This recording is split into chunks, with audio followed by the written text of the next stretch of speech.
My life as a kid was I was out the whole day. The only time I come back is when I have to have a lunch, and then I'm out again with all the neighborhood friends, you know. There was some communal following for some of the great players in my area. One of them was the late Majid Arif, who was our very first Asian All-Star in 1966.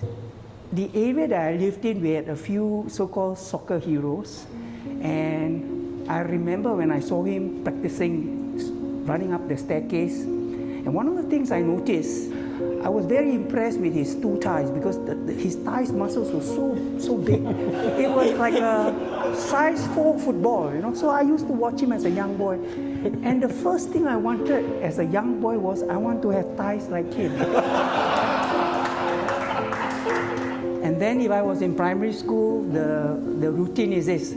I did my homework not because I enjoy studying, to be honest, and then I can play football for the rest of the day.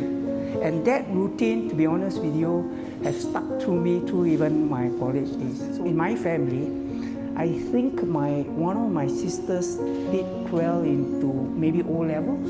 She got grade 3. It was like the pinnacle already, you know. So for me, at that time, I really believe that I did JC1, JC2 is already surpassed all expectation, right? Good enough, right? So when I applied for engineering, I didn't really know what I was into, but I know I'm going to NS, I'm going to play a lot of football. That was fun. As life would have it, I was fortunate. I was accepted by an overseas university called Waterloo in Ontario for computer science. And at that point, some divine hand was saying, you know, you can't go wrong with computer science. So happened I was quite good in math, you know, never failed math in my life, right? So I took that turn, and yeah, it was good fortune. And it was, by the way, it was a very difficult moment. That was in 1980. It was the year that we won the Malaysia Cup final, and I was only 22. It was very tough because I really loved the sport, but you know, you are Cantonese, right? So my mom, she passed away when I was in secondary 3, May 1973. And I remember at her bedside, if I may translate from Chinese, because she can't speak English, she speaks Cantonese. It's just study hard, you know. My filial piety for my late mom was the deciding factor. If not for her, I think football was just too much. I just love football. For me, football is a refuge from difficult challenges. My first year, I was very careful because, you know, medical fees very high. And I was really on the full shape budget. So I remember next to University of Hotel, there's a lovely field next to the lake. So I saw some training. So I went close by. It was the school selection trial. But I was in my first year there. I was doing, of course, I had credits transferred from US. So I remember the coach was Ron Cooper. So I love football, right? So I just went down the slope next to him. And then you can imagine how many 5'3" small Singaporean, right? So then I said, can I join in, sir? Then he looked at me, he just nodded and said, that was it. I had to finish, and I was still standing there. Then I said, okay, like maybe it was divine like that. You just focus on your studying. Then came the second year where I kind of like, you know, okay, we all know, right? You go, first year you clear, second year you can't go wrong. So I went for my trials, and this time they had a new coach.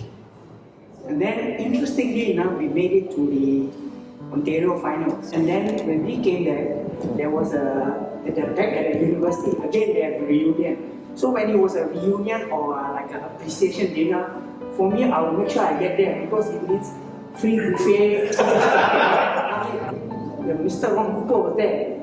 And then he asked me, I was fortunate that I was, you know, they are all just university standards, so I was like so-called MVP for the final. So he asked me, he forgotten but he asked me, are you in first year? I said, no, I'm in the second year. Then he said, were you here last year? I said, yes, I was. How come you didn't come? And you know, something told me that you're from Singapore. So I said I was busy doing my computer project. Now, these two pictures are important in the sense that the bonds that I treasured most was not necessarily those bonds I formed at the national team level.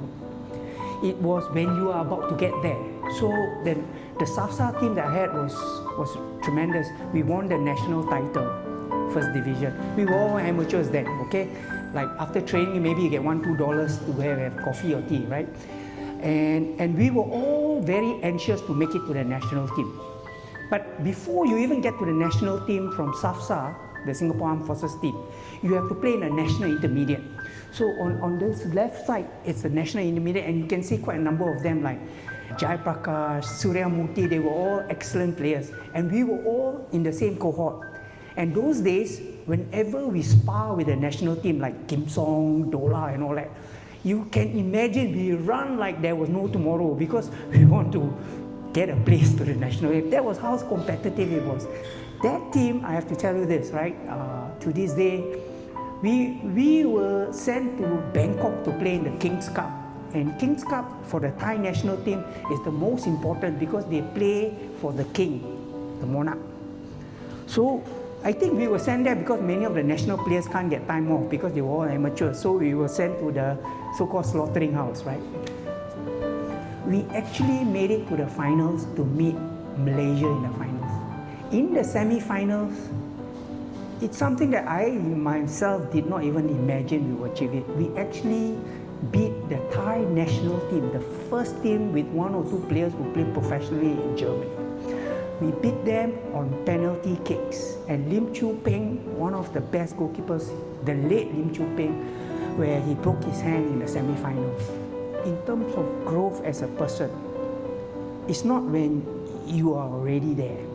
It's when you're on the way there where you encounter stereotyping. This is Singapore, 6-0, 7-0. And when we met Malaysia in the final, we could have won actually if Chu Peng had kept in goal. And that was the first game David Lee deputized for Chu Peng. David was very, very nervous. And we lost to Malaysia 3-2. Success is actually not based on natural talent. Success is actually when a group of people come together, they believe in it.